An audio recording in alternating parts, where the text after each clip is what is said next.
Buenas tardes a todos. Gracias a la Club de Prensa Asturiana por acoger la presentación del libro de José Ramón Bravo, Filosofía del Imperio y la Nación del siglo XXI. Gracias a todos por estar aquí. Me parece que es un acontecimiento verdaderamente importante la posibilidad de presentar en Oviedo el libro de José Ramón, que es investigador de la Fundación Gustavo Bueno, licenciado en Derecho por la Universidad de Barcelona, máster en el College de Londres de Economía Política, una larga trayectoria de publicaciones interesantísimas también en revistas y que presenta su primer libro, un ensayo, bueno, no es un ensayo, es más bien un tratado sistemático acerca de la idea de imperio, que yo creo que verdaderamente se trata de un libro muy importante. No voy a hablar mucho de él porque espero que exponga José Ramón sus ideas fundamentales en esta charla, pero es un libro que yo invito a leer a todo el mundo porque me parece que desde la perspectiva de la Escuela de Filosofía de Materialismo Filosófico de Gustavo Bueno, se trata de uno de los desarrollos más estimulantes, interesantes, detallados y minuciosos de la filosofía política de Gustavo Bueno, sobre todo a partir de los libros, los ensayos de la categoría de las ciencias políticas, así como del libro de España frente a Europa. De modo que tenemos aquí, yo creo, una de las pruebas manifiestas de la enorme fertilidad que tiene la filosofía de Gustavo Bueno en el contexto de los problemas y las circunstancias históricas que afectan a la existencia de España en este momento y a los problemas generados a escala geopolítica en la actualidad. Es un libro que se titula concretamente Filosofía del Imperio y la Nación del siglo XXI, ensayo sobre el problema político de las Españas y las Rusias, de manera que lo que vamos a ver ahí es el abordaje de esa problemática, del despliegue de los problemas históricos del Imperio Español, siguiendo de alguna manera un paralelismo con el Imperio Ruso, esos avatares históricos, a partir de un primer despliegue cartográfico y sistemático de todas las teorías políticas en una discusión sobre todas ellas en la primera parte del libro. Verdaderamente es antiguo, interesantísimo, y posteriormente la parte más, digamos, más central del libro es un estudio histórico del despliegue de esos imperios, para pasar a una última parte en donde desde ese contexto afronta también la problemática actual de la dialéctica de imperios, partiendo de la teoría de Gustavo Bueno. Entonces yo creo que verdaderamente, bueno, para mí particularmente el libro es interesantísimo porque el tema ruso verdaderamente nos interesa mucho, siempre nos ha interesado. Recuerdo hace ya muchos años que estuvo aquí Sergei Karamurza, profesor de la Academia de Ciencias de Rusia, que vino a dar unas charlas y precisamente en aquellos tiempos le preguntamos, le pedimos que nos diera una charla sobre las relaciones entre España y la Unión Soviética. En aquel momento estaba todo en cambio. Hizo una charla muy interesante sobre esa cuestión, que a mí me llamó muchísimo la atención porque verdaderamente empezamos a vislumbrar que se trataba de dos imperios cuyos avatares históricos tenían un paralelismo importantísimo. Lo que hace aquí José Ramón Bravo es demostrar que eso es efectivamente así, y sobre todo, al tratarlo desde la perspectiva de la filosofía de Bueno, introduce una serie de elementos de análisis de los procesos históricos que normalmente quedan ocultos bajo unos esquematismos heredados de esa tradición marxista, en donde parece que todos los procesos, todos los acontecimientos históricos obedecen a una especie de destino, una especie de estructura, digamos, al margen de las voluntades o al margen de los sujetos históricos. Lo que hace José Ramón aquí es introducir la idea de imperio como sujeto político, como sujeto dentro del contexto de la dialéctica de Estados. Entonces saca unas conclusiones extraordinariamente interesantes y es un estímulo extraordinario para replantearse y analizar sistemáticamente todos los problemas que se presentan ante nosotros a través de la prensa, la radio, etcétera, en el contexto actual. Es una herramienta extraordinaria para reinterpretar y revisar todo lo que está ocurriendo a nuestro alrededor, tanto en España, por supuesto, en Iberoamérica, en Hispanoamérica, como en Rusia y en lo que era el antiguo imperio ruso. Y yo creo que verdaderamente es un libro fundamental que en cierto modo recoge ciertas tradiciones y algunas corrientes que ya están, que se estaban planteando. Recuerdo el libro de Elvira Roca Varela sobre la leyenda negra, Periofobia y leyenda negra, donde también ella efectivamente hace referencia al problema ruso, que es un problema que está, es decir, cómo la leyenda negra también ha afectado de manera sistemática a Rusia. Recuerdo, por ejemplo, el libro de Domenico Lo Surdo sobre precisamente el problema de la leyenda negra en la Unión Soviética, en relación con Stalin. Pero aquí tenemos, digamos, el marco general donde todo eso se engarza, incluidas algunos desarrollos que fueron en su momento bastante llamativos, como el texto de Naomi Klein, la doctrina del shock, donde yo creo que aquí por darse un sentido, digamos, histórico, filosófico mucho más interesante, pero que contextualiza también esos enfoques, donde efectivamente se observa cómo hay una intervención sistemática de los poderes o de los imperios en la canalización de los acontecimientos históricos. Así que nada, pues José Ramón, te felicito, bienvenido por estar aquí y esperemos que nos pongas tu libro ahora. Muchas gracias. Muchas gracias, Pablo.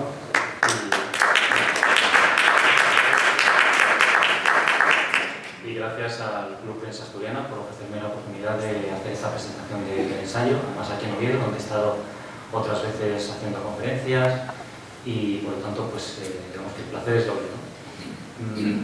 Como me gustaría dejar un poco de tiempo, como hago otras veces, para que haya después pues, intervenciones, para que ustedes, si lo desean, pues puedan dar su opinión o hacer preguntas. Voy a intentar ser breve, porque el libro, pues, digamos que toca muchos palos y es imposible pues, tratarlos con detalle, ni siquiera tratarlos todos en una breve presentación, ¿no? Pero sí que me gustaría hablar, porque quizás de interés, brevemente sobre lo que ha sido la elaboración, la estructura del libro, y después destacar quizá pues, algunos aspectos que podrían considerarse como características distintivas o diferenciadoras del libro. No me atrevo a decir originales porque nada es totalmente original, ¿no? Siempre se parte de algo anterior. Entonces, bueno, el libro, pues, a mí me gusta considerarlo un ensayo político, aunque tiene un formato un poco peculiar, porque podría considerarse también un libro muy académico. Bueno, Pablo ha hablado de tratado, quizá por la extensión y por el detalle de algunas cuestiones que se tratan, pero sí, es verdad que es un libro extenso, pero que está pensado para un público no exclusivamente filosófico o especializado en política o en relaciones internacionales, aunque sí interesado en estos temas, ¿no? Entonces, bueno, la elaboración del libro llevó más o menos 2 años, los años de la pandemia, 2020-2021, se cerró la edición, bueno, se finalizó lo que fue la edición del libro ya entrado este mismo año, 2022, y por lo tanto el conflicto actual que hay, bueno, pues con la intervención o la invasión, como quieran denominarlo, de Rusia en Ucrania, no se pudo incorporar como tal, pero el libro, por el formato y por las categorías que proporciona y la teoría que propone, pues queremos creer que da las herramientas para comprender mejor, más objetivamente, qué es lo que está pasando desde un punto de vista, digamos, materialista, en sentido filosófico, o de realismo político, ¿no? Desde la perspectiva de las teorías internacionalistas.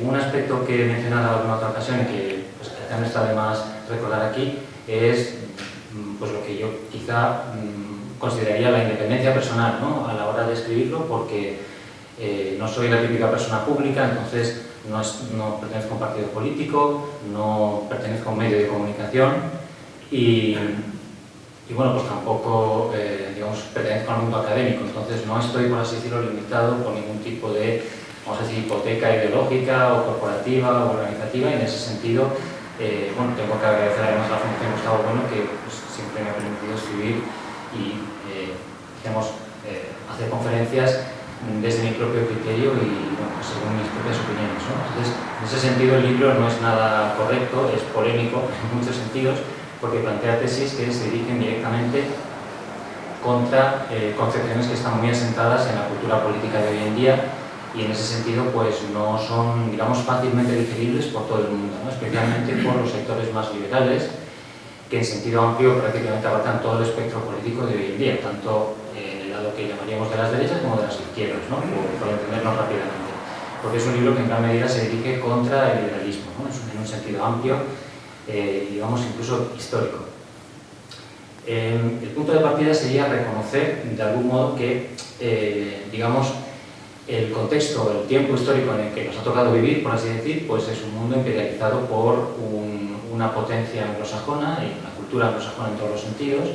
Además, la España actual pues, está dentro de una estructura como es la OTAN y la Unión Europea, que están subordinadas a ese imperio, y por las características históricas, por el desarrollo histórico de España y de los pueblos hispánicos en general y de los pueblos rusos, ruso-ortodoxos o ruso-bizantinos, pues lógicamente, digamos que la cuestión del imperio trasciende y les afecta directamente más allá de las fronteras estatales o nacionales actuales, ¿no?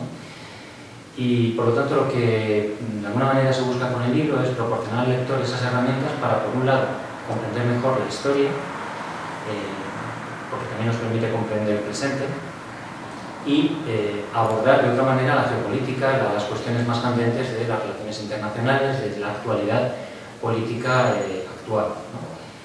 Entonces, pues podría decirse que el libro en un sentido es una teoría de España, aunque más bien es una teoría de la hispanidad, y por la metodología comparativa que utiliza también sería, podríamos decir, una teoría de Rusia, ¿no? O de lo ruso.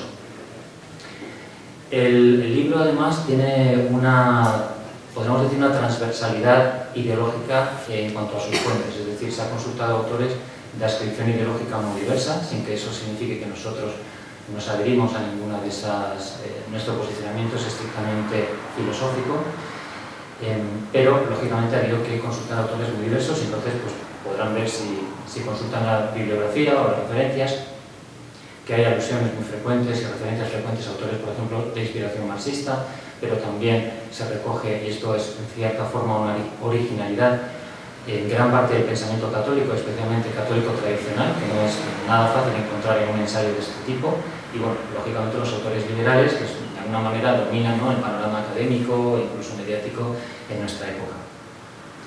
La categoría de imperio que ha mencionado Pablo y que bueno, pues es central en el libro porque es de alguna forma en la que nos basamos para elaborar la teoría del Estado y la teoría política que se propone en este ensayo, y es un concepto que en los manuales al uso pues no se desarrolla lo suficiente, parece una cosa del pasado, pero que es un principio que opera siempre en las relaciones internacionales y sin cuya, digamos, conceptualización es muy difícil, entendemos, comprender bien y de manera objetiva cómo funciona realmente, cuál es la dinámica del sistema internacional y de las relaciones interestatales, ¿no? E incluso nuestra propia posición o ubicación en ese sistema internacional. Entonces, lo que hace el libro, precisamente por esa crítica contra el liberalismo, es realizar un desmontaje, diríamos, de todos los mitos, de la mayor parte de los mitos políticos de la teoría liberal moderna, y eso implica, pues, de alguna forma, atacar, si queremos decirlo así, ideas, axiomas, incluso dogmas, diríamos, que están muy asentados en todo el espectro político y en distintos tipos de grupos ideológicos, ¿no? Pues conceptos, por poner algunos ejemplos, como el de derecho internacional, el de la comunidad internacional, considerar a China y Rusia como un bloque, ¿no? Esto realmente no es así, atendiendo a la dialéctica de estados, aunque pueda parecerlo. El mismo concepto de Occidente, el concepto de Europa, el llamado mundo libre, ¿no?, que tanto se utiliza en el ámbito anglosajón, o los propios conceptos de derecha e izquierda, ¿no? Las bases teóricas en las que los fundamentos teóricos en que nos basamos son el materialismo filosófico, la ontología política de Gustavo Bueno. También se toman muchas ideas y muchos conceptos, a veces elaborados o reelaborados, de Benito Spinoza, pero también el pensamiento que es la doctrina realista, ¿no? El llamado realismo político en las relaciones internacionales, e incluso gran parte del pensamiento tradicional católico en todo aquello que tiene de concordable y de integrable, digamos, en un todo coherente, ¿no? Que es la teoría que proponemos. Entonces, es un libro muy político, pero no es ideológico en ese sentido, no es ideológico partidista. Quien intente abordar el libro desde una perspectiva muy ideologizada, pues seguramente no lo va a comprender muy bien, ¿no? Porque no va por esa línea el libro. Hay cuestiones que se tratan de una manera muy heterodoxa, podríamos decir. Por ejemplo, la caída del imperio, ¿no? Hay un capítulo entero muy extenso dedicado a la desintegración de la monarquía hispánica y a la desintegración de la Unión Soviética, aunque puedan parecer dos entidades que no tienen nada que ver, como procesos históricos, digamos, como realidad histórica que supone la extinción de un imperio y la recomposición de las relaciones internacionales a partir de la desaparición de ese imperio, sí que admiten muchos paralelismos y muchas concomitancias, ¿no? La cuestión de las alianzas también se trata de manera heterodoxa, ¿no? En una línea, podríamos decir, muy diferente a como hoy se plantean, pues, por ejemplo, en el ámbito occidental, concretamente en el ámbito atlantista y en lo que afecta, por ejemplo, a la España actual. De nuevo de una manera polémica y lo más realista posible, ¿no? Es decir, aquí se ha intentado descartar en todo momento las posiciones metafísicas, idealistas, que no responden a la realidad, por muy incómodas que a veces pues, pueda resultar oírlas o leerlas, ¿no? Por lo tanto, la teoría política se basa en el principio de imperio y en todos estos fundamentos teóricos que he mencionado. Y luego, por hacer alusión también a una parte importante del título, que es la nación, ¿no? La nación del siglo XXI. El concepto de nación es polémico, como sabemos, especialmente en España, y el libro lo aborda desde un punto de vista sobre todo de la filosofía de la historia, resaltando el concepto de nación histórica, ¿no? Nación histórica que, bueno, en su primera conceptualización o, digamos, clasificación de los tipos de nación no lo incluye como tal, porque habla de la nación biológica, luego de la nación étnica, después de la nación política y de la nación fraccionaria. Posteriormente sí que incorpora ese nuevo tipo de nación que es la nación histórica, que para nosotros es la que tiene la mayor relevancia, ¿no? Porque la nación es un producto de la historia. No podemos entrar aquí en detalle en cómo se elabora esto en el libro, pero hay un apartado importante en el tercer capítulo, cuando se habla de la teoría del imperio, donde se discute precisamente el concepto de nación frente a lo que es el concepto de imperio, ¿no? Y otras cuestiones también que se tratan en el libro de manera, podemos decir, peculiar, pues la relación entre separatismo e integracionismo, ¿no? Otros procesos que hoy pues, podemos ver en diversas partes del mundo, pero que especialmente tienen relevancia en el ámbito hispánico por un lado, en el ámbito ruso, o diríamos postsoviético en la época actual. Los principios, por ejemplo, de defensa y ofensa, o de contención y expansión, también para comprender las relaciones internacionales. Cuando hoy, por ejemplo, se trata de explicar lo que está ocurriendo en la llamada guerra de Ucrania, vemos que hay casi siempre una interpretación, bueno, por supuesto política, geopolítica, geoestratégica, pero muchas veces moralista, moralizante, ¿no? Muy en línea con, digamos, el pensamiento, las tendencias idealistas del pensamiento moderno, ¿no? El propio del liberalismo. Y aquí pues descartamos todo esto porque tanto la defensa como la ofensa son, digamos, tendencias o principios que están en la propia dinámica del funcionamiento del Estado, ¿no? Sobre todo el Estado en un sentido imperial. Y también se critica el concepto de globalización, del que tanto se ha hablado. Se introduce una diferenciación entre la soberanía formal y la soberanía material, que nos parece fundamental, sobre todo para comprender la realidad del funcionamiento del Estado nacional, del Estado moderno en la actualidad, y sobre el que hay muchos análisis y mucha discusión, pero sobre el que raramente se ofrece una teoría del Estado que dé cuenta o que pueda explicar por qué existe, si es que existe, vamos, una crisis de la soberanía, qué es en definitiva la soberanía, ¿no?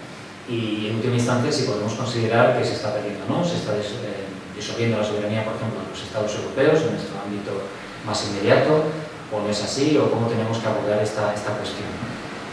La crítica, por lo tanto, también se dirige contra ese concepto de la Unión Europea, que podemos decir en muchos sentidos que ni es una unión ni es europea, porque deja fuera de Europa a la mitad del territorio europeo, y además no es una unión en un sentido de sujeto jurídico-político, ¿no? No es un Estado, no es ni siquiera una confederación, aunque tenga un carácter digamos, federalizante o confederativo, pero sí es una estructura funcional, dijéramos, a la hegemonía de un imperio que ni siquiera está geográficamente en Europa, ¿no?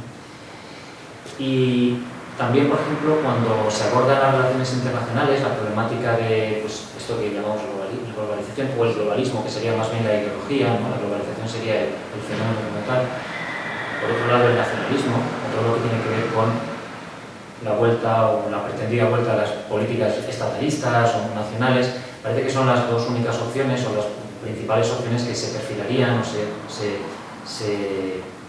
enfrentarían en la teoría política y en las propias relaciones internacionales hoy día. Entonces, desde el punto de vista de una plataforma histórica como la hispanidad y lo que llamamos las Españas y la Rusia, la hispanidad y el mundo ruso, pues precisamente por la dimensión que han tenido en la historia, no podemos de alguna manera caer en esa especie como de dualismo de tener que plantear una posible digamos, configuración política en clave globalista o en clave nacional o nacionalista. O sea, que en el caso del mundo hispánico pues habría un concepto que por supuesto hay que discutir y elaborar, pero que sería el de la hispanidad, ¿no? Lo hispánico como tal, ese ámbito pues que hoy está desarticulado, que no es una unidad política, pero que es una realidad material, producto de la historia, y lo mismo ocurre, bueno, con sus diferencias lógicamente, de varios tipos, en el ámbito ruso bizantino o ruso ortodoxo, ¿no? En un sentido amplio. Y bueno, pues un poco para finalizar y no alargarlo más, y como dije antes, dar tiempo a que haya intervenciones y preguntas y un poco de debate si es posible, resaltar la importancia de dos aspectos también en los que se incide mucho en el libro, ¿no? Uno es lo que llamamos la potencia ideológica, ¿no? En este sentido, algo que no he mencionado antes es que nosotros nos basamos fundamentalmente en el sistema de Bueno, la filosofía política de Bueno, pero hemos propuesto una ampliación de ciertos términos, una digamos, reelaboración de algunos términos de Bueno, precisamente para poder abarcar todos los temas y todas las cuestiones que son muy variadas, muy amplias, algunas desarrolladas en detalle, otras simplemente planteadas, pero que creíamos necesario exponer. Y esto, la potencia ideológica, pues se relacionaría con lo que es la capa conjuntiva del Estado, que decía, bueno, ¿no? Es decir, pues, donde se dan las relaciones entre individuos e instituciones, y, en fin, donde de alguna forma habita la ideología, y que es una dimensión fundamental del poder político y por lo tanto también del imperio, puesto que el imperio es la máxima escala política, diríamos, ¿no? Por lo tanto, la importancia de la ideología, por eso la llamamos teología, ¿no? Porque ese es dogma realmente, no es simplemente una doctrina, no es simplemente una corriente, sino que es, pues en terminología de Bueno, esa nematología que acoge realmente todas las demás doctrinas o la mayor parte del resto de doctrinas, de corrientes, de ideas, y demás. Entonces, en nuestra época esa teología es una teología liberal, que además esto es una idea absolutamente central en el libro y posiblemente sea de las más polémicas, porque incluso varios autores que pues, me han felicitado por el libro y que bueno, pues, lo han recibido muy bien, es quizá el punto o que no admiten tan claramente o que encuentran más difícil de asimilar, y es la relación entre liberalismo y protestantismo, ¿no? Es decir, las raíces morales de esta teología liberal, ¿no? Que domina completamente nuestra época histórica. Nosotros proponemos que están justamente en el protestantismo. Aquí pues habría mucho que discutir, no podemos entrar en detalle. Es verdad que no hay una sola iglesia protestante ni un solo tipo de protestantismo, pero sí hay unas características comunes que lo configuran como un orden moral y luego pues, también político, que lo opone al catolicismo, ¿no? A la tradición, podemos decir incluso la tradición occidental o europea o de la cristiandad, pero especialmente la tradición hispánica, ¿no? Y también rusa en la medida en que la ortodoxia es un tipo de catolicismo, un catolicismo diríamos oriental, no romano o latino como el nuestro, pero al fin y al cabo pues un catolicismo, ¿no? Un catolicismo mesiánico, que toma la religión como una base para la expansión imperial, muy distinto del papel que juega por lo tanto la religión en el ámbito, por ejemplo, anglosajón, ¿no? Entonces, por un lado, pues destacar esta idea de la potencia ideológica, que es fundamental en el libro y un concepto al que se hace referencia con frecuencia. Y luego también el propio pensamiento, diríamos, o la importancia del ámbito religioso-moral, ¿no? Porque también hay mucha referencia, por ejemplo, a la crisis de la Iglesia en el libro. El libro, por supuesto, no es un libro de fe, ¿no? Es un libro de filosofía. Pero es inevitable y es imposible, hablar de la historia de España o de la historia de Rusia sin hacer referencia a la teología, a la tradición cristiana, especialmente en el caso de España, donde el catolicismo pues, fue prácticamente la ideología del imperio, ¿no? Y sin lo cual pues, es imposible entender 12 siglos de hispanidad en la historia, ¿no?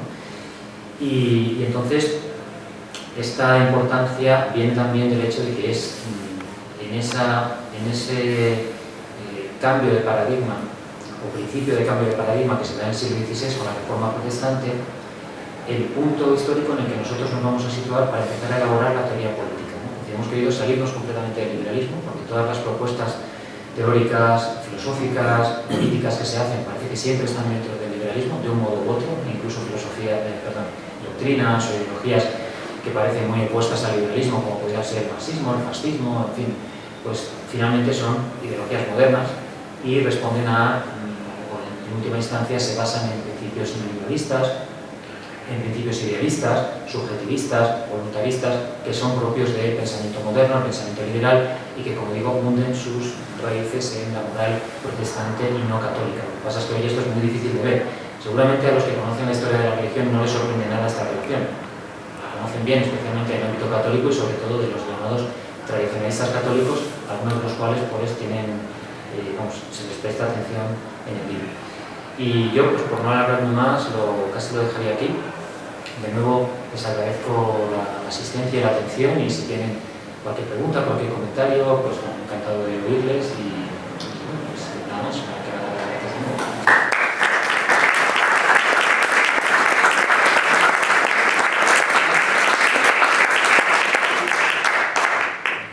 Abrimos un turno de preguntas, si queréis participar.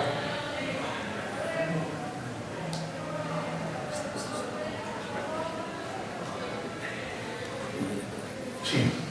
No, yo quería hacerte que nos hables de los autores rusos con los que trabajaste, porque sé que hoy grabaste un programa hablando de autores rusos que manejabas ahí, ¿no? Porque además conoces el idioma bien para manejarlos en los textos originales, ¿no?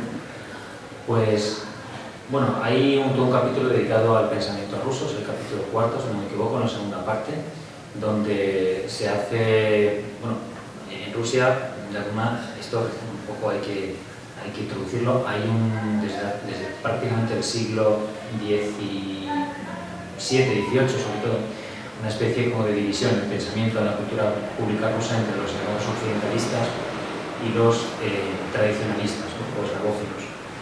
Entonces se presta atención a ambos tipos de autores, se han consultado fuentes occidentales que hablan de Rusia, pero directamente autores también rusos, ¿no? Y entonces también a expertos, dijéramos, del pensamiento y de la historia de Rusia o también de la época soviética, por ejemplo en España, pues Antonio Fernández Ortiz, ¿no? Pues es un experto sovietista y pues se da bastante cabida en el libro.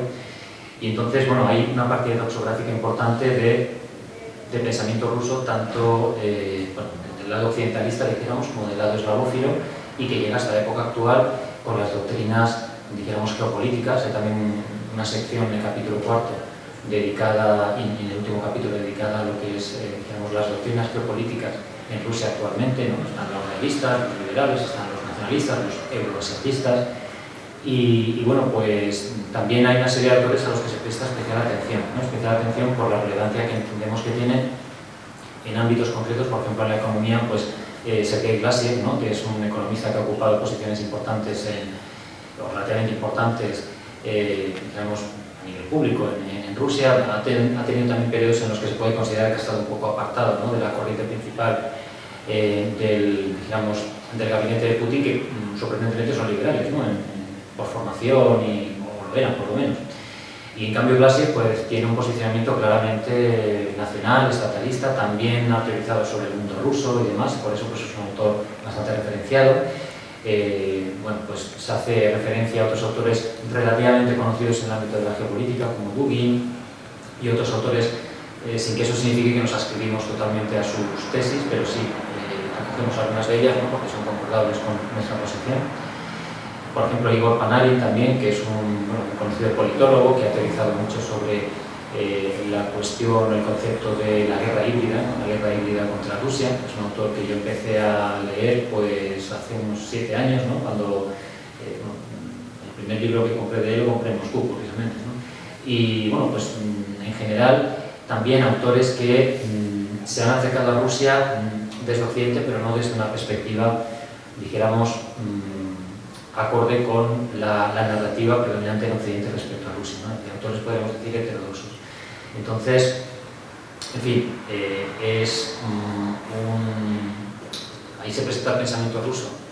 No podemos entrar ahora en todos los nombres y demás, pero yo diría que los autores que hemos consultado actuales son autores rusos muy poco conocidos en... Bueno, está Karamazov también, que habías mencionado antes, ¿no? Ahí, sobre todo cuando se habla, por ejemplo, de la caída de la Unión Soviética, digamos, unas posiciones heterodoxas, ¿no? En cuanto a la explicación de las causas.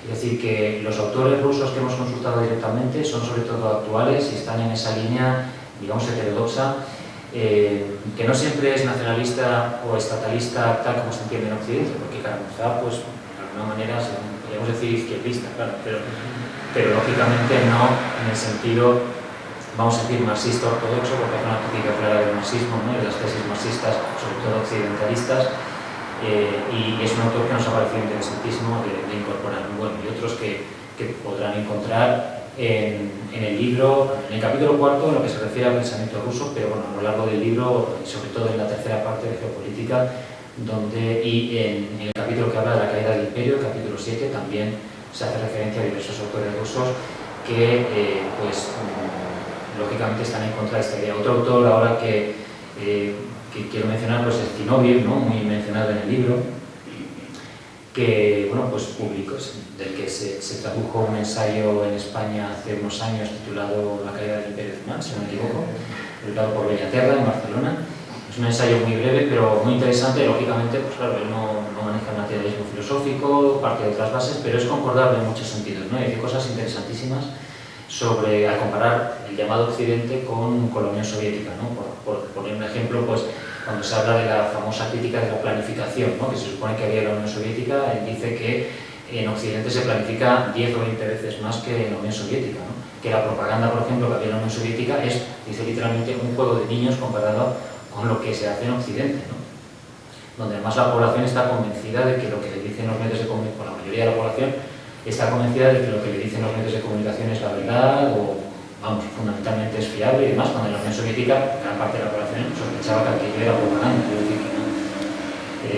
Bueno, pues otros autores que ahora pues sería un poco largo de mencionar, pero sí, el pensamiento ruso se le ha querido dar cabida porque ese es uno de los puntos que se echan a faltar en los ensayos y los trabajos que se hacen sobre Rusia, ¿no? Es decir, siempre es una perspectiva occidental y además predominantemente anglosajona, ¿no? Con todo el sesgo que eso tiene, académico, mediático o de otro tipo.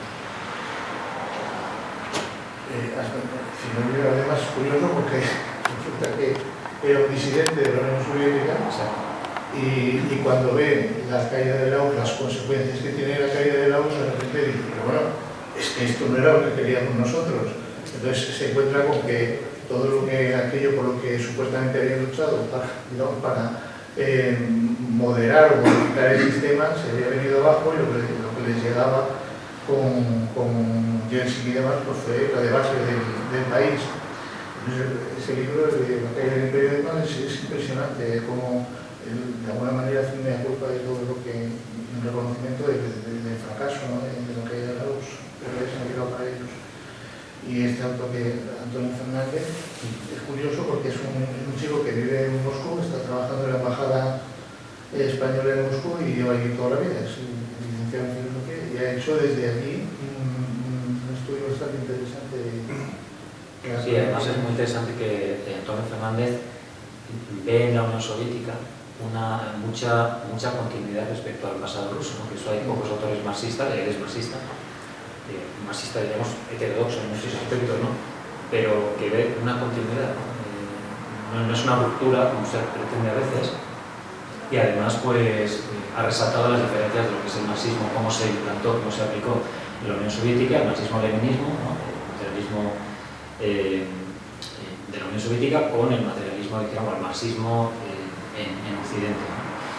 Entonces, bueno, en ese sentido pues es un autor también muy interesante porque además no se limita a la época soviética, sino que bueno, pues, habla de digamos, la época del Imperio Ruso en cuanto a la oposición entre occidentalistas y eslavistas, también incluso ha dedicado atención al cosmismo ruso y a otras corrientes. Entonces es un autor, pues además es español, pues bueno, tiene interés para nosotros, ¿no? Así que sí, pues todo esto está incorporado.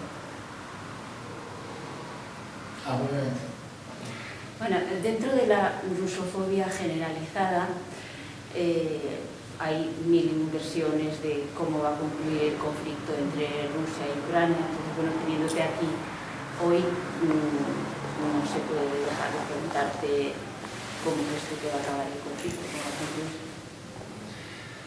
Pues no sé si se ha oído, pero bueno, me has preguntado sobre el conflicto de Ucrania y cómo podría acabar y demás.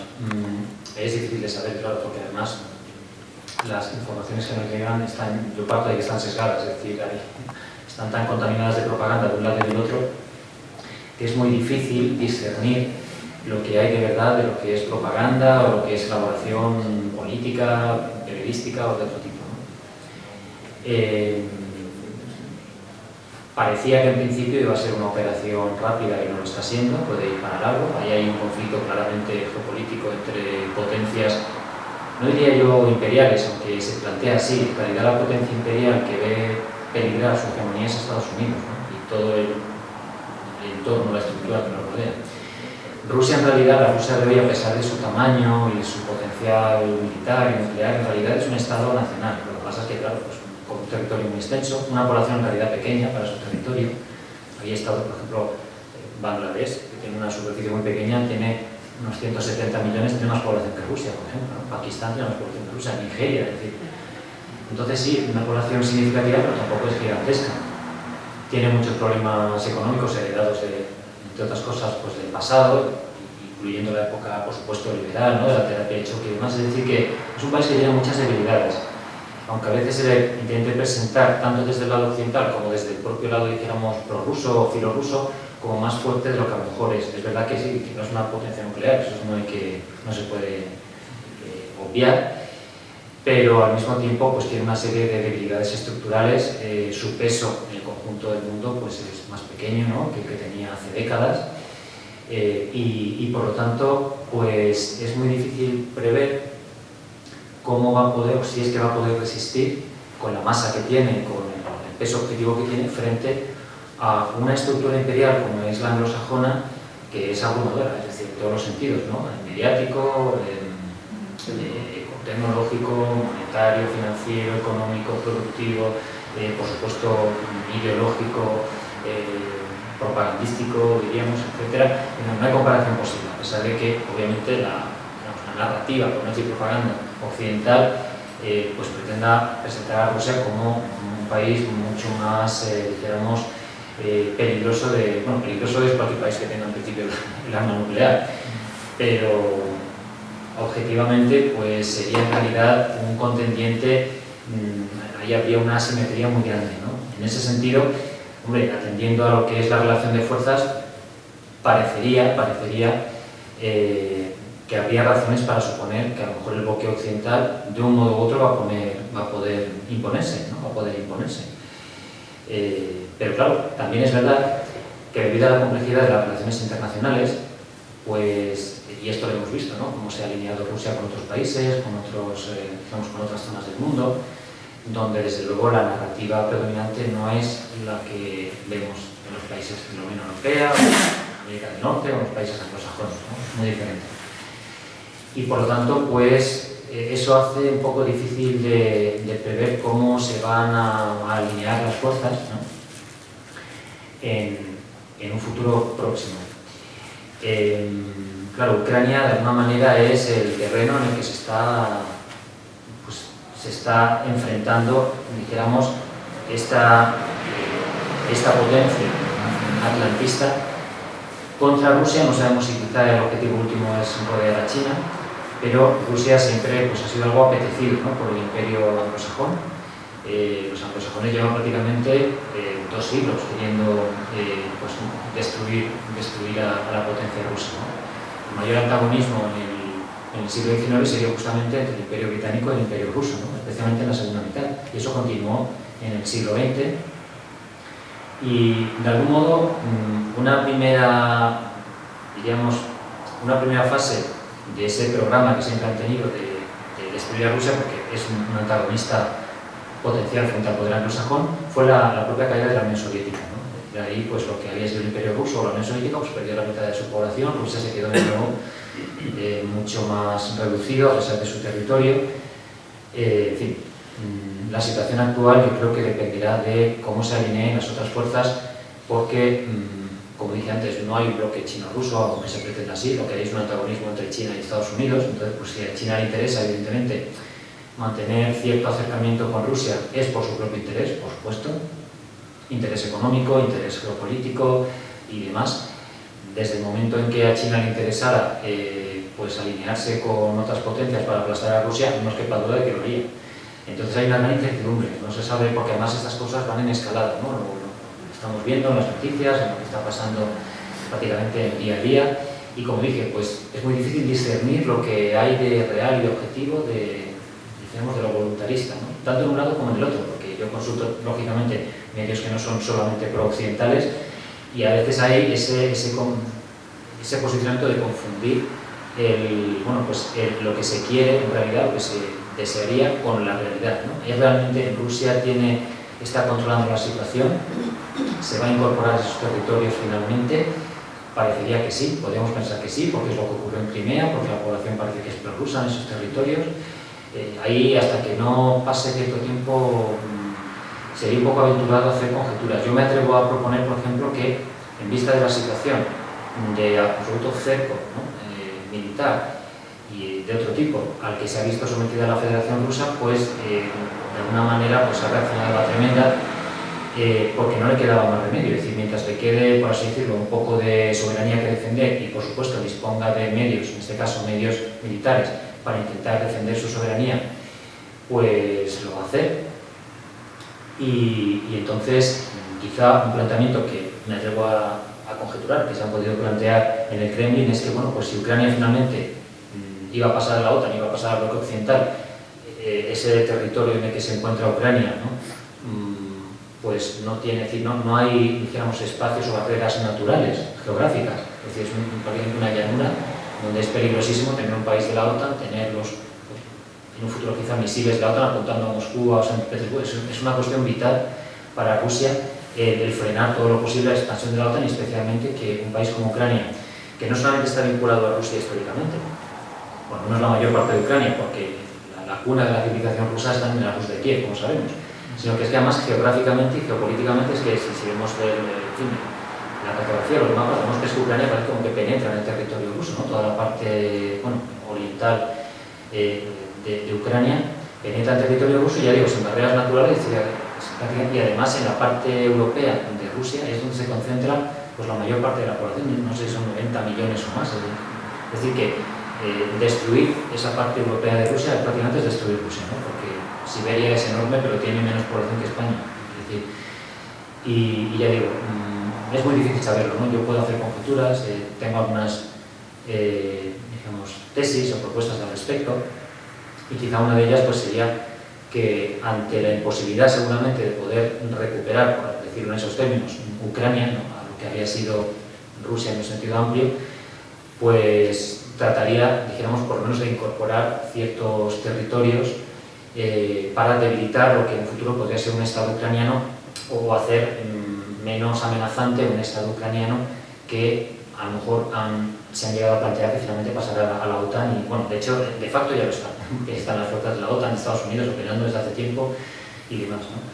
Entonces, pues, bueno, ante esa disyuntiva pueden haber pensado o pueden haberse planteado que pues vamos a incorporar al menos parte de Ucrania, que además está vinculadísima a Rusia por lengua, incluso por afinidad geológica, etcétera, y además, bueno, todo el corredor del norte del Mar Negro, que, bueno, pues esto, claro, es vital para Rusia porque históricamente, pues, ha habido siempre ese empuje de Rusia por intentar la salida al Mediterráneo y que, lógicamente, las potencias occidentales siempre le han impedido, ¿no? Así que, bueno, no puedo dar una respuesta más específica porque la situación es muy cambiante y muy compleja, ¿no? Y no tenemos todos los elementos para nada. Pero bueno, me atrevo a hacer esa conjetura por lo menos. ¿Alguna intervención más? Yo voy a hacer una, si os importa. Hay un capítulo en la parte final que me ha parecido muy interesante, que es la cuestión de las relaciones diplomáticas entre el Imperio Español y el Imperio Ruso. Es muy conmovedor ver que ha habido ahí unos vínculos históricos muy interesantes. Yo, por ejemplo, el caso del reconocimiento de la Constitución de Cádiz no lo conocía, que me pasó aquí en el libro, y me recordaba el asunto de Ganivet, ¿no? La muerte de Ganivet, de hecho, que es una cosa impresionante. Como era allí en Riga, siendo cónsul español en Estonia, y se suicida por la caída del Imperio Español, atormentado por el suicidio del Imperio, y ahí queda enterrado. Y luego el periodista español, que es un empresario de Jerez, Enrique Domínguez Rodín, o sea, que en la Primera Guerra Mundial viaja allí como periodista y decide buscar la tumba de Ganivet, la encuentra.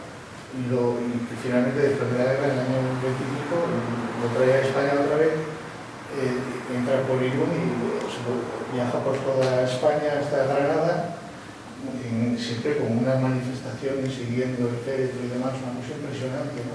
Yo creo que en aquellos tiempos que había, desde el punto de vista del patriotismo español, que todavía en esos momentos estaba muy fuerte. Y en esos tiempos, en los años 20, hay unas vinculaciones diplomáticas con Rusia muy interesantes desde el punto de vista militar.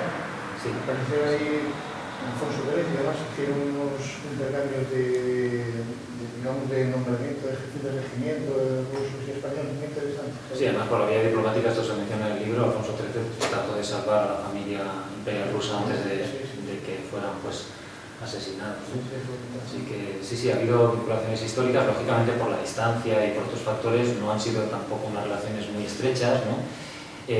Pero sí las ha habido, y en base a eso también se plantea una posibilidad de alianzas en el futuro, desde un punto de vista realista, claro, no idealista, pero que quizá correspondería a una racionalidad más operativa para los pueblos hispánicos, ¿no? que la política de alianzas que tenemos estamos observando. Así que sí, eso se resalta esa vinculación histórica. Y bueno, esto que podría haberse utilizado como una ventaja, en el caso, por ejemplo, de España actual, esa falta de conflicto directo, tradicionalmente de rusofobia en España. Ha habido rusofobia en Francia, ha habido en Inglaterra, por supuesto, en Alemania, etc. Pero no la ha habido en España realmente, ¿no? Y si la hay ahora es, como sabemos, por la influencia de toda la narrativa, pues, atlantista o de influencia anglosajona o europeísta y demás, ¿no? Hay un autor que también se menciona en el libro, un autor alemán, Walter Schubert, que comparó, ¿no? Como hace ya muchos años, pues no sé si fue por los años 40 o por ahí, a España, en este caso a España peninsular, con Rusia, ¿no? Y encontraba unos paralelismos sorprendentes. Claro, si hiciera la comparación hoy en día no encontraría esos paralelismos, porque la España de hoy sería irreconocible, no ya para la gente del siglo XVIII, sino incluso para los que vivieron en la primera mitad del siglo XX, ¿no? Que el cambio de paradigma moral, teológico, político, social, etc., es tan grande que realmente, pues, a veces uno se plantea si lo que se conserva de España es poco más de nombre, ¿no? Espero que sea un poco más, pero bueno, ese autor, pues, hizo una comparación y es muy interesante. Yo les invito a leerlo. Bueno, el libro está a la referencia, Walter Schubert. El libro se titula Europa y el alma del Oriente. Hay una edición publicada en español, porque el libro originalmente es en alemán. No es un libro de filosofía y además utiliza muchos términos metafísicos e idealistas y demás, pero incide en cuestiones, en aspectos que debidamente reelaborados, son muy solventes y son muy válidos para comprender por qué tiene sentido comparar el mundo hispánico con el mundo ruso, a pesar de que a priori nos puedan parecer pues, muy diferentes o que no sean comparables, ¿no? Pero es algo que han resaltado diversos sectores. Una de las cosas que comentaba Clara cuando le preguntamos aquello antaño era precisamente eso, dice, la amenaza de descomposición del país, tanto en la Unión Soviética como en España, que comparaba efectivamente la amenaza de los nacionalismos y demás como otro de los pasos más de esa penetración del liberalismo. Sí, y en ese sentido me gustaría apuntar que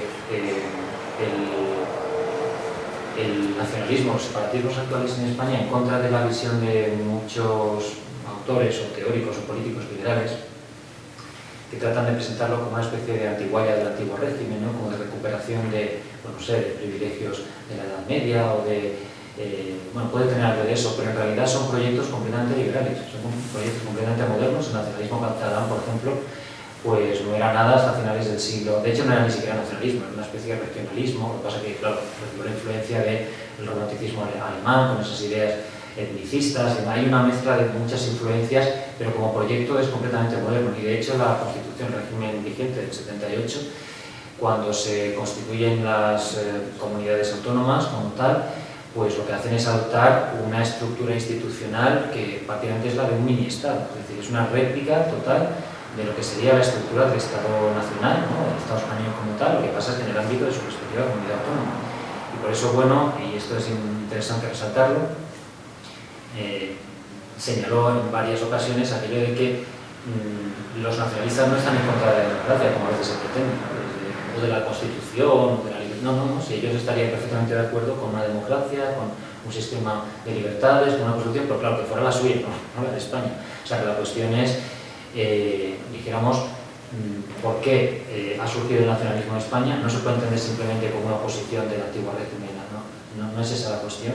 Y en el libro se incide, y eso quizás es uno de los aspectos pues, que menos ha gustado a los que tienen posiciones liberales, que parece que hacen una división muy radical entre, bueno, pues la España actual representaría el liberalismo constitucionalista, por así decir, y los nacionalismos pues, son una cosa antidemocrática o antigua, o de antiguo régimen. Son proyectos políticos modernos y propios de la era liberal, vamos, de todas, ¿no? Y bueno, pues esa es una de las cuestiones que resultan quizá también polémicas del libro, ¿no? En relación con la España actual y sus problemas de separatismo. Y esa preocupación precisamente, que tiene ya de muchos años en mi caso, por tratar de comprender objetivamente, no como se hace a veces desde posiciones interesadas o ideológicas o partidistas, ¿no? En el nacionalismo pues nos quejamos mucho o decimos lo que se debería hacer, pero no tratamos de comprender la raíz del problema, ¿no? Entonces, para comprenderlo hay que comprender lo que es España y no compararla pues con, no sé, pues con Francia o con otros países que realmente no tienen nada que ver por constitución y por historia. Nos estamos hablando de que realmente sus fenómenos nacionalistas responden o actúan como instrumento al servicio de otros imperios en conflicto, ¿no? Sí, objetivamente, claro, sí, porque todo Estado que se desintegra o se fracciona, evidentemente se debilita frente a otros Estados y por la misma lógica, pues eso refuerza a los otros Estados, tanto si se incorporan a esos territorios como si no, porque a lo mejor una Cataluña o un País Vasco independiente pues sería un paraíso fiscal, un imperio británico o lo que sea, pero está claro que el Estado español resultaría debilitado, ¿no? Entonces, por principio, todo Estado busca debilitar a los otros Estados porque eso refuerza su propia posición, ¿no? Entonces, bueno, hay múltiples pruebas históricas de que ha habido otras potencias que han apoyado esos separatismos y, por cierto, hace ya tiempo que se incide en la idea, en los medios de comunicación en España, en diversos medios, de que parece que Rusia está detrás de estos apoyos justamente a los separatismos y tal. Hay un estudio realizado hace pocos años, creo que fue por un profesor de la Universidad Complutense o vinculado a ella, que había trabajado en organismos internacionales sobre quiénes fomentaron y financiaron todo lo que, bueno, el llamado golpe de Estado en Cataluña, y que no pudo encontrar ninguna vinculación con Rusia. Es decir, todas las pruebas apuntaban a Soros y a otras organizaciones que estaban completamente vinculadas con Estados Unidos y con el mundo anglosajón, ¿no? Curiosamente. Es decir, que históricamente ha habido pues seguramente un interés objetivo por parte del mundo anglosajón por fraccionar el mundo hispánico, y esto continúa incluso en América, ¿no? Porque de alguna manera el mundo hispánico tiene el potencial, al menos, el potencial de plantear una teología moral, un orden moral antagonista al orden moral imperante anglosajón, y lógicamente pues esto hay que impedir, ¿no? que se consolide algún día, ¿no? Bueno, pues yo veo una lógica en este apoyo que también ha habido por parte de Alemania y de otros estados, ¿no?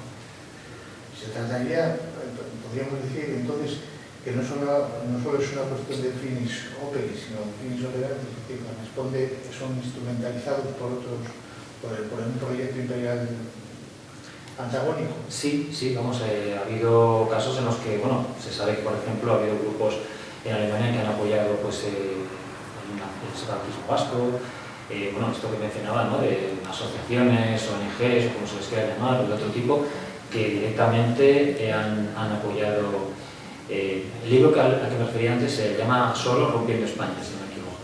Es un libro publicado hace pocos años, a lo mejor algunos de ustedes lo conocen, y pues claramente ahí hay un apoyo directo a este tipo de... porque hay toda una serie de organizaciones que se presentan como no gubernamentales, pero que al final son funcionales a un gobierno, a un estado determinado, en este caso Estados Unidos, que están interesadas en fraccionar los estados nacionales. Evidentemente, cuando ven una posibilidad de fraccionamiento, ¿no? Porque hay determinadas fallas o posibilidad de explotar eso, pues evidentemente pues ahí van. Es decir, porque de algún modo es la lógica del imperio liberal y de las potencias anglosajonas, que tienen una larga historia de fraccionar a sus enemigos y es en su propio interés el impedir que otros estados se consoliden. Y España, sin ser una gran potencia, ocupa una posición estratégica en el mundo, una encrucijada un poco de continentes y de mares. Tiene además una proyección cultural importantísima en todo el hemisferio occidental a través de América.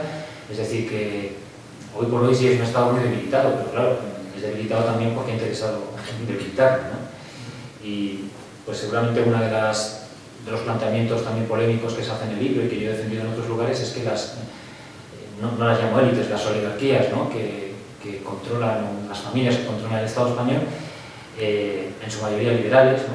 Pues llevan prácticamente 2 siglos sirviendo intereses extranjeros, ¿no? Cuando a veces vemos que parece que trabajan en contra del país, realmente es que es así, me parece que es así, es decir, trabajan para intereses ajenos y claro, mientras esta situación no se revierta, no sé cómo, pero mientras esta situación no se revierta, lo que objetivamente cabe esperar es la progresiva disolución del Estado, ¿no? Es un proceso que no es de hoy por la mañana, pero estamos viendo cómo en muchos ámbitos ya no existe objetivamente soberanía, ¿no? En el ámbito monetario, prácticamente en cualquier ámbito. Hemos visto cómo con el conflicto de la guerra de Ucrania, pues el acuerdo es total en todo el arco parlamentario y ahí ahí da igual el color ideológico, ahí todo el mundo de acuerdo, porque es una política de Estado que es funcional a los intereses de quien sabemos que totalmente impuesta, si fuera un Estado realmente con política propia, no adoptaría una actitud tan absolutamente servil y seguidista, ¿no? O por lo menos plantearía algún tipo de contraprestación. Sí, al hilo de lo que dices en tu libro, que no voy a decir más porque lo has dicho todo, y un autor que citas, que es Fernando Olivier, establece que nosotros hemos sido sometidos a vasallaje desde prácticamente el inicio del siglo XIX, el Estado. De hecho, si sigues un poco el hilo de los títulos de propiedad, de los recursos principales de la nación, minería, etcétera, eran todos internacionales, eran ajenos a nosotros, eran propiedades extranjeras. Entonces, este ataque último que viene ahora probablemente en torno a la Agenda 2030 liberal, ¿qué más busca? Porque prácticamente nos tienen ya listos para la tortilla, ¿no? Bueno, la lógica liberal es fragmentar, primero buscó fragmentar los imperios en el siglo XIX, ¿no? En ese sentido parece una contradicción, pero no lo es, decir, fomentaba el nacionalismo porque eso rompía los imperios. Entonces, en el siglo XIX sobre todo eran los principales antagonistas y rivales del imperio anglosajón. Es lo que llamamos aquí un principio contra imperios, ¿no? En la teoría política. Pero luego también ha continuado con los estados ya consolidados, porque son potenciales imperios. Al final los estados, siempre que pueden, se expanden, ¿no? Entonces los estados, sobre todo mayores, ¿no?, que han resultado de esas fragmentaciones anteriores, potencialmente son peligros también, en la medida en que se consoliden como potencias y puedan ampliar sus influencias y demás. Y por lo tanto, el mismo imperialismo anglosajón que fomentaba el nacionalismo para romper los imperios en el siglo XIX y parte del XX, ha continuado fomentando el separatismo y la fragmentación dentro de esos estados ya consolidados, ¿no? Y uno de ellos ha sido España, claro. Bueno, y también los estados hispanoamericanos y la Unión Soviética primero y luego la Rusia actual también, ¿no? Porque sabemos que han estado ahí fomentando, bueno, ya empezó la Unión Soviética fomentando el nacionalismo en las distintas repúblicas, ¿no?, la BBC y otros medios, etc. Pero es que aparte está en la propia lógica del sistema liberal, por su fundamento individualista, el acabar con la comunidad política. Es decir, el liberalismo solo es funcional para la potencia que ocupa la posición central en el sistema, y esa potencia es Estados Unidos, podemos decir también Gran Bretaña, la que consideramos imperio. Pero si uno está en una posición periférica, siempre está en peligro de estar fraccionado, porque, por definición, es decir, el individualismo rompe la comunidad, ¿no? Y la comunidad es la política al final. Aristóteles empieza su obra política hablando precisamente del concepto de comunidad, ¿no?, que es lo político al final. Una de las cosas que comentas hablando de lo de Hispanoamérica es efectivamente el ataque a la identidad, ¿no? Es decir, si el Estado conforma la nación, conforma la identidad, una de las formas de romper es precisamente atacando hacia la identidad. Y dices tú que la identidad que le queda residual al resto del imperio español sería el catolicismo por una parte y el idioma, ¿no? Entonces, claro, yo creo que, por ejemplo, el caso de Cataluña ahora mismo, el problema con la enseñanza del catalán, o sea, del uso del catalán en la enseñanza, parece que va en esa línea. Es decir, interpretado desde esa perspectiva, es un ataque a uno de los elementos identitarios que todavía conserva. Sí, totalmente. Claro, porque además es un elemento central, como fundamental, especialmente en la época moderna, porque la lengua nacional, no en la época imperial, pero sí en la época liberal moderna, ha sido un elemento de unión, ¿no?, de aglutinamiento, por así decir, de la población, de la sociedad política, pero también el sistema, el orden moral y de valores que hoy en España está, podríamos decir, totalmente o casi totalmente degradado, pero que todavía está muy vigente en Hispanoamérica, a pesar de lo cual, como sabemos, Estados Unidos ha intentado introducir sus sectas protestantes precisamente para romper ese orden moral, ¿no?, porque esa destrucción de la identidad, pues finalmente, claro, es la desintegración de lo último que queda, ¿no?, de esas plataformas históricas, puesto que ya no hay unidad política. ¿Alguna intervención más, Tomás? Pues sí.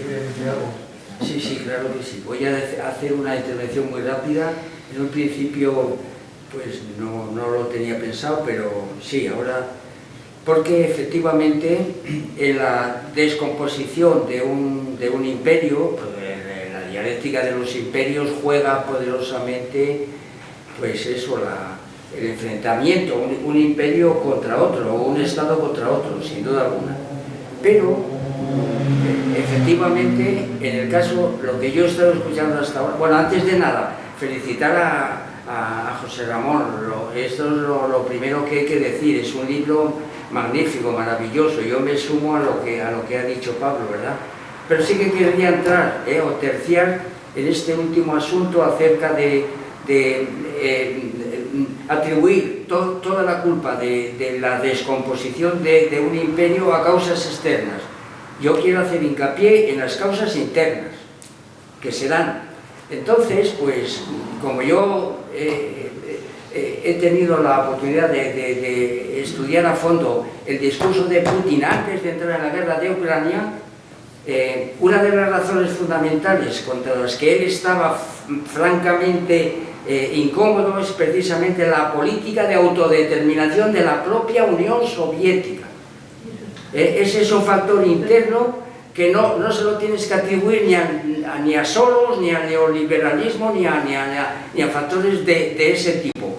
Mutatis mutandis, en España ocurre otro tanto. Es decir, que no solamente los liberales pueden intervenir y pueden actuar y demás y demás. Aquí también hay, por así decirlo, pues abonada un componente interno, ¿verdad? Que pues eso, que hace que son los nacionalismos pues fragmentarios, que tienen una concepción completamente idealista, pero que no obedece pues al pensamiento neoliberal, sino que lo hemos fraguado nosotros mismos, empezando por Bartolomé de las Casas y después pues de Prat de la Riba y del energúmeno este vasco, ¿no? Pues estamos ahí, es decir, que son las dos cosas. Esto es lo que yo quería, por eso he pedido la palabra, para de alguna manera que salga aquí a relucir el hecho de que un imperio se descompone o se fracciona por la intervención de otro imperio, la dialéctica de los imperios, pero también los propios imperios generan los instrumentos de su destrucción. Esto es lo que quería defender. Y enhorabuena, José Ramón, yo he entrado acaloradamente porque me parecía, bueno, porque es mi manera de hacer las cosas o de intervenir, ¿verdad? Pero que quiero que sepas que por encima de todo esto es una menudencia al lado el valor que tiene ese libro que tú has escrito. Realmente esto es lo importante. Enhorabuena, José Ramón, con independencia de esta discusión que hayamos podido... No, yo lo único que avanzar, porque nos queda poco tiempo, es simplemente que muchas de esas causas supuestamente internas son reconducibles a causas externas, por ejemplo, basándonos en Spinoza, porque la potencia externa, el enemigo externo, no siempre actúa desde fuera, sino que a veces puede actuar desde dentro, y en última instancia la imposición del liberalismo podemos entender que vino desde fuera, no se genera desde dentro del imperio hispánico. Pero bueno, eso es una discusión muy larga. Estoy de acuerdo contigo en que hay causas internas, pero yo siempre tiendo a basarme en Spinoza para ver, dijéramos, que la naturaleza de la propia entidad política es muy difícil encontrar, dijéramos, la causa de su destrucción. Eso en última instancia es reconducible a una causa externa, pero bueno, seguramente es una discusión para otro lugar. Muchas gracias por la presencia. Bueno, pues nada, levantamos la sesión y gracias. Pues,